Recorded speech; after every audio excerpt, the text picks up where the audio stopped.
They thought they were just exploring strange places until something started following them everywhere. The movie begins by showing a mysterious woman walking through a narrow hallway filled with pentagram symbols. She looks terrified, but her identity remains unknown. As she continues down the hallway, a shadowy figure suddenly passes in front of her, startling her.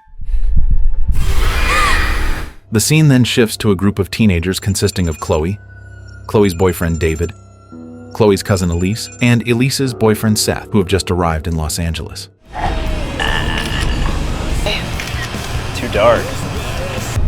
2 days in LA. Before continuing their trip to Coachella, they decide to spend 2 days exploring the city, visiting places known for their dark history, satanic rituals, and eerie legends. The trip is entirely Elise and Seth's idea, as they are both fascinated by everything related to the occult and Satanism. On their way to the hotel, their GPS suddenly malfunctions, causing them to get lost. As they pass an abandoned building, they notice a mysterious woman high above them, calling for help. However, assuming she is just a stranger and exhausted after their long drive, they choose to ignore her and continue on their way. Welcome to La La Land.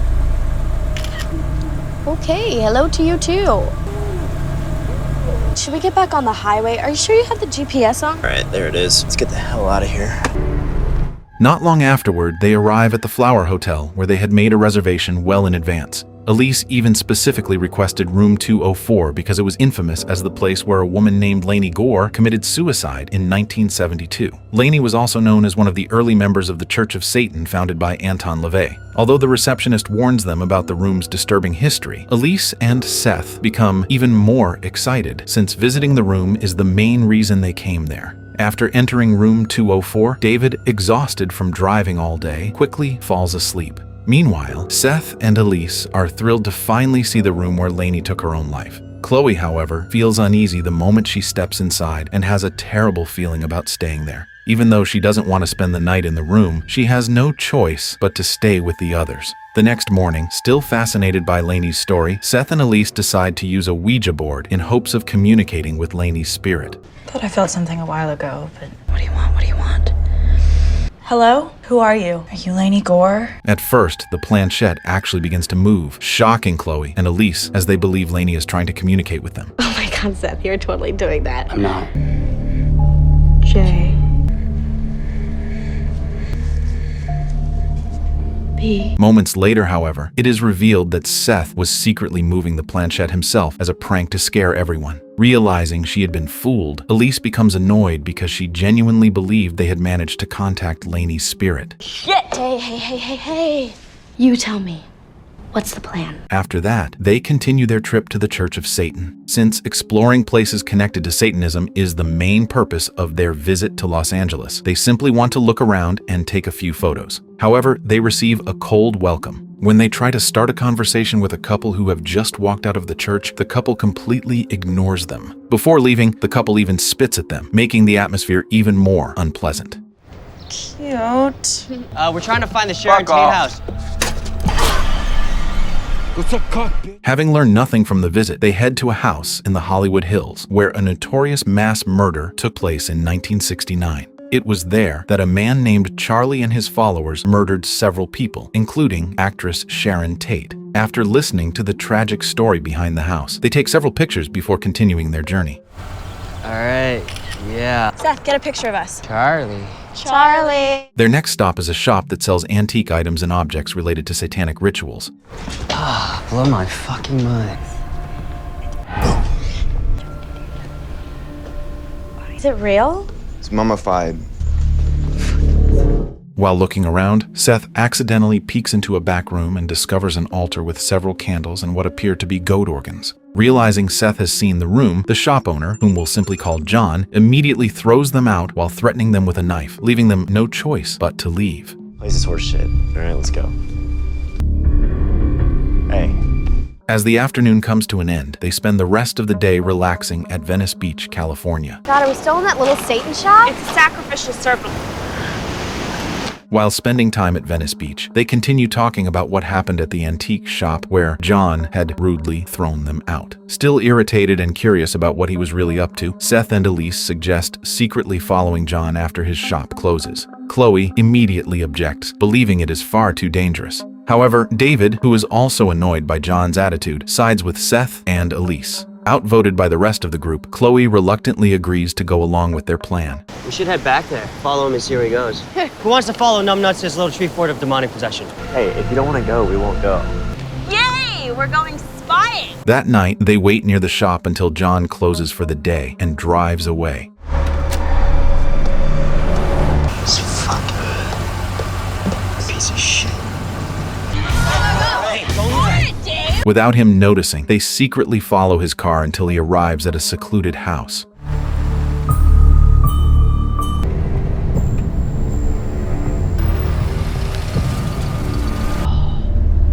Check out this house. Unable to resist their curiosity, they quietly sneak closer and look through a window. Yeah, hey, we'll just take a little peek and then we'll head out. Right here. His name. Shh. Sweet rave. They're doing some satanic ecstasy. Inside, they discover a group of people dressed in black robes performing a strange ritual. During the ceremony, a young woman named Lucy is ordered to remove her robe until she is left in her underwear. Moments later, one of the cult members pulls out a knife and slowly approaches Lucy as if he is about to hurt her. Witnessing the terrifying scene, Seth secretly records everything on his phone as evidence. Meanwhile, convinced that Lucy is in serious danger, Chloe instinctively screams. Her scream immediately alerts everyone inside the house to their presence. Taking advantage of the chaos, Lucy fights back and escapes from the ritual. Realizing there are intruders, John grabs a shotgun and chases after Chloe, David, Seth, and Elise. Fortunately, the four of them manage to escape in their car before they're caught, while John's group makes no attempt to pursue them with their own vehicles. After putting a safe distance between themselves and the house, they stop at a gas station to calm down. There, they consider reporting the incident to the police and using Seth's video recording as evidence that the group was planning to harm Lucy. However, panic sets in when Seth suddenly realizes he accidentally dropped his phone at the house where the ritual took place. This sparks an argument among the group. Elise insists they should still report John and his followers because they witnessed a woman who appeared to be in danger. David, however, is much more skeptical. He points out that they illegally entered someone else's property and could easily end up being reported for trespassing instead. On top of that, David argues they have no proof that Lucy was actually harmed. Although one of the cult members pointed a knife at her, they never actually saw him injure her. David believes they may have misunderstood the situation since they still have no idea what the ritual was really about. In the end, they decide to abandon the idea of calling the police and return to their hotel. The following morning, Elise's phone suddenly rings. Since Elise is still asleep, Chloe answers the call instead. To her surprise, the caller is Lucy, who explains that she found Seth's phone at the house where the ritual took place the previous night. She asks them to meet her in front of a nearby restaurant so she can return it. Although they are initially suspicious and assume Lucy may have brought other cult members with her, she assures them that she came alone. There's no one else here, just me. Once they meet, Lucy returns Seth's phone, which still contains the video recording from the previous night. Seth is relieved and grateful that Lucy never deleted the footage. As a gesture of appreciation, he even offers to reward her, but Lucy politely declines, saying she doesn't need anything. Taking the opportunity, Seth asks what actually happened during the ritual. Ever since the previous night, they had believed Lucy was about to be sacrificed. However, Lucy immediately denies it. When Seth keeps pressing for answers, Lucy briefly tells them they wouldn't understand. Even so, she eventually reveals that it was never a sacrificial ritual. Instead, it was a ritual meant to expel her from the group. When asked why, Lucy simply explains that she was cast out because she refused to do what the cult wanted her to do. After that, Lucy says goodbye and prepares to leave. Seeing that she is all alone, Chloe feels sorry for her and repeatedly offers money, a ride, and any help she can provide. However, Lucy refuses every offer. When Chloe asks where she plans to go, Lucy admits that she doesn't really have a destination yet and is only thinking about going to Bakersfield the following day. After Lucy leaves, the group begins talking about her. David, Seth, and Elise believe she is probably just a homeless runaway looking for a place to stay. Chloe, however, disagrees. She points out that Lucy was kind enough to contact them and return Seth's phone without asking for anything in return. Chloe is even disappointed by how little compassion her friends show toward Lucy. I didn't even want money. She was cool enough to call and give your fucking phone back. As they leave the restaurant, they notice Lucy sitting alone at a nearby bus stop. Unable to bear seeing her by herself, Chloe continues persuading David to let Lucy stay with them for just one night. She explains that they are planning to leave Los Angeles the next day anyway, so letting Lucy stay at their hotel for a single night wouldn't hurt anyone. After discussing it for a while, David finally agrees. Seth and Elise have no objections either, so they invite Lucy back to the Flower Hotel to spend the night with them. Upon arriving at the Flower Hotel, Lucy immediately realizes they are staying in room 204, the very room where Lainey Gore took her own life. Lucy then explains that Lainey's death was not what most people believed it to be. According to her, Lainey didn't slit her throat. Instead, she slit both of her wrists and slowly bled to death. She then used her own blood to draw a pentagram on the floor before attempting to bathe in it.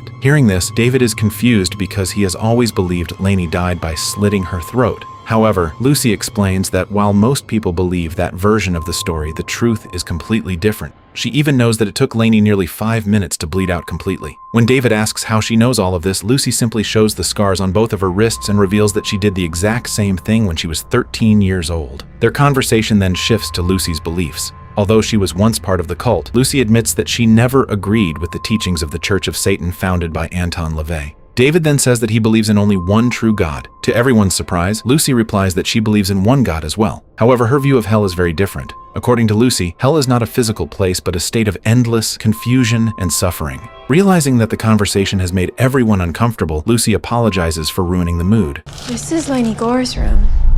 Took a razor and started slicing through her skin. She tried to make a star with the blood, and then she tried to bathe in her own blood.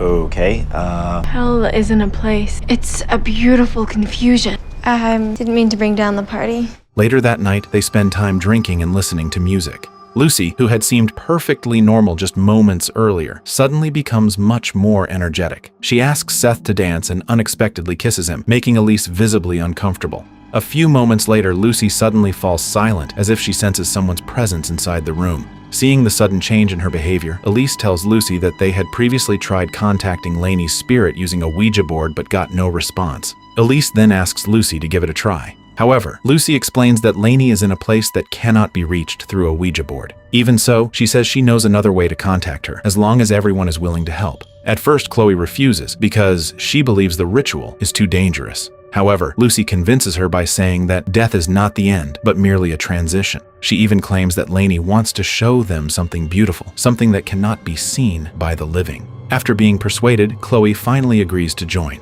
Lucy then asks everyone to stand in a circle and hold each other's hands. She begins chanting mysterious incantations before drawing a pentagram with Roman numerals on the wall using a marker. Lucifer illumine, et umbra mortis et splendor et... I see it.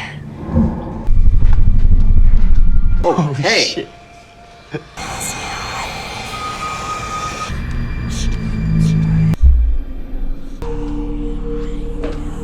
Moments later, Lucy's body suddenly reacts. She starts vomiting before saying that Lainey has found the door. According to Lucy, Lainey is now with the being they have worshipped all along, and everyone is now welcome to enter. A moment later, Lucy reveals the scars on her body, including a Roman numeral one and an inverted cross. As if possessed, she declares that they have all become part of the circle, and that the same entity now wants them, just as it once wanted Lainey. Lucy also says that one day they will all be called and she will be the first. She even promises that she will guide them through the darkness. Lucy's words terrify everyone. David believes she has completely lost her mind and orders her to leave immediately. Lucy simply says that she understands. However, moments later, she suddenly grabs a knife and slits her own throat right in front of them. Chloe, David, Seth, and Elise are left in complete shock as they watch Lucy take her own life in almost the exact same way Lainey Gore did decades earlier. After the incident, Chloe, David, Seth, and Elise immediately report everything to the police. They are then questioned individually about Lucy's death. Since the investigation is still ongoing, the police instruct them to remain in Los Angeles until all of their statements have been verified. With nowhere else to go while waiting for the investigation to be completed, they decide to stay at David's cousin's house and get some rest. After a fairly long drive, they finally arrive and immediately go to sleep, exhausted from everything that has happened. This is so... In the middle of the night, Chloe suddenly wakes up after hearing someone crying in the bathroom. At first, she assumes Elise is inside. However, when she checks the bathroom, she finds no one there. As she accidentally looks into the mirror, Chloe is horrified to see her own reflection with a gruesome wound across her stomach. She suddenly wakes up, realizing it was nothing more than a nightmare.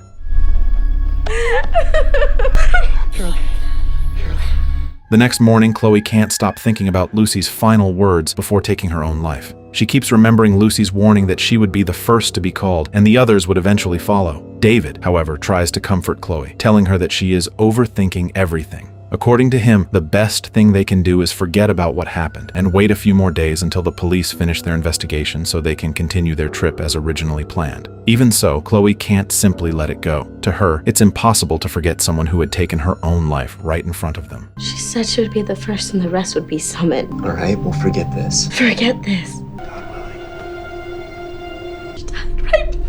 Yeah, Chloe, I know. How do you erase that from your fucking mind? Chloe. The following day, as David is about to take a shower, he is shocked to find a pentagram mysteriously drawn on the bathroom mirror. At first, he assumes one of his friends is playing a prank on him. He immediately calls Chloe, Elise, and Seth to come take a look, but none of them admit to drawing the symbol. Before they can figure out what is happening, they suddenly hear the sound of objects crashing in the living room. When they rush over to investigate, they're horrified to find the room completely trashed. In the middle of the mess, the Ouija board has been stabbed with several pencils, while a dead crow sits on top of it.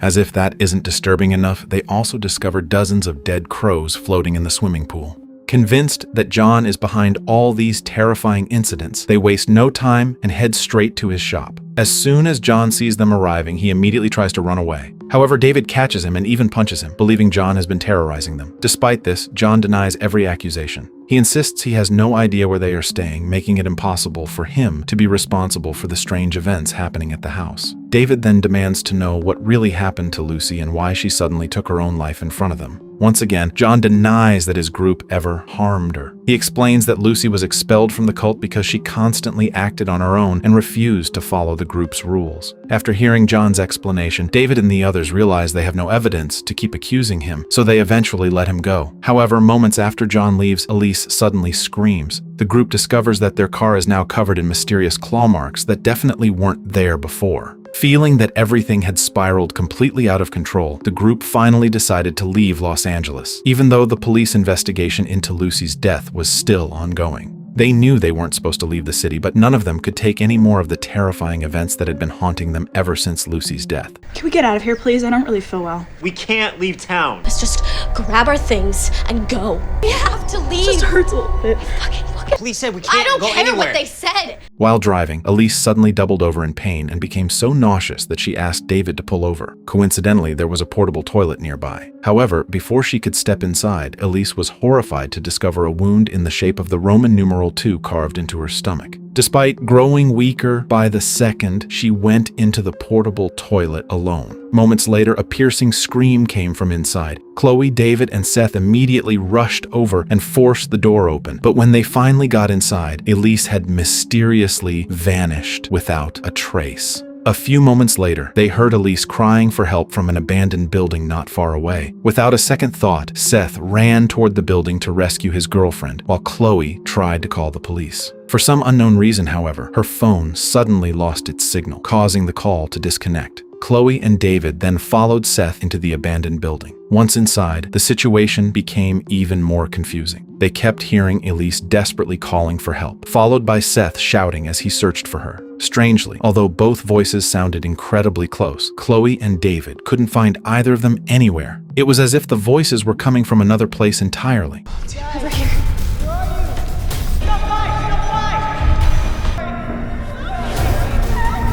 Moments later, they heard Seth screaming in agony, as if he were being burned alive. When they finally reached the source of the screams, all they found were Seth's burned clothes and a Roman numeral 3 carved into one of the pillars. Not long afterward, a wound in the shape of the Roman numeral 4 suddenly appeared on David's face. Realizing that their friends were disappearing one by one, Chloe desperately urged David to get out of the building as quickly as possible. However, before they could escape, David suddenly disappeared as well. The only thing Chloe heard was his echoing scream throughout the building, while all that remained behind was his cross necklace. Now completely alone, Chloe desperately searched for a way out. As she wandered through the building, the hallways gradually transformed into dark corridors covered with satanic symbols. It was then revealed that the mysterious woman seen in the opening scene of the movie was actually Chloe herself, trapped inside the building. In the middle of her panic, Chloe was repeatedly startled by bloody apparitions of Elise that appeared out of nowhere before vanishing again. At one point, Elise was even seen on the ceiling, terrifying Chloe even further.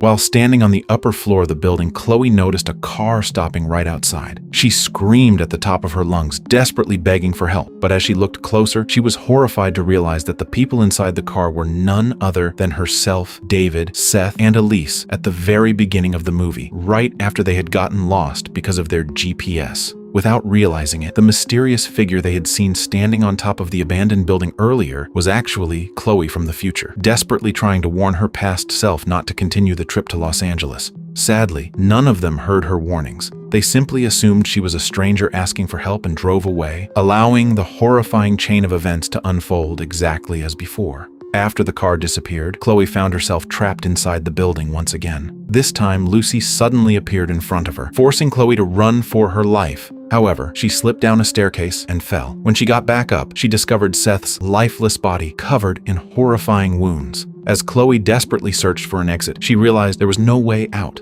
Moments later, the entire surroundings faded into darkness. It was as if she had been pulled into another dimension, filled with whispering voices telling her that they had all been dead from the very beginning. At the same time, a Roman numeral 5 was slowly carved into Chloe's stomach, marking her as the final person to be called. Completely helpless, Chloe watched as her mouth was sewn shut, leaving her unable to scream, while both of her arms vanished as though they had been amputated. Moments later, a demonic entity slowly approached her while holding Chloe's phone. The movie never clearly explains what the door, repeatedly mentioned by Lainey and Lucy, actually is. However, based on the clues scattered throughout the story, it can be concluded that the ritual performed by Lainey successfully opened a gateway to another dimension. After Chloe and her friends unknowingly participated in Lucy's ritual, they became part of it without even realizing it. That is why Lucy warned them that they had all joined the circle and would be called one by one. The Roman numerals 1 through 5 are not just random symbols, but markers indicating the order of the victims. Lucy, who bears the Roman numeral 1, becomes the first to die, followed by Elise with 2, Seth with 3, David with 4, and finally, Chloe with 5. The scene in which Chloe sees herself at the beginning of the movie suggests that time does not flow normally within that dimension. Rather than traveling through time, Chloe is trapped in a time loop. Because she exists in a different dimension, she is able to see her past self, but is powerless to change anything. That is why her desperate warnings go unheard by Chloe and her friends at the beginning of the story. Although the movie never clearly reveals the demon's appearance or true identity, the clues throughout the film strongly suggest that every ritual was intended to open a gateway to the dimension where the demon resides and ultimately offer all 5 victims as sacrifices to that entity. And with that, the story comes to an end.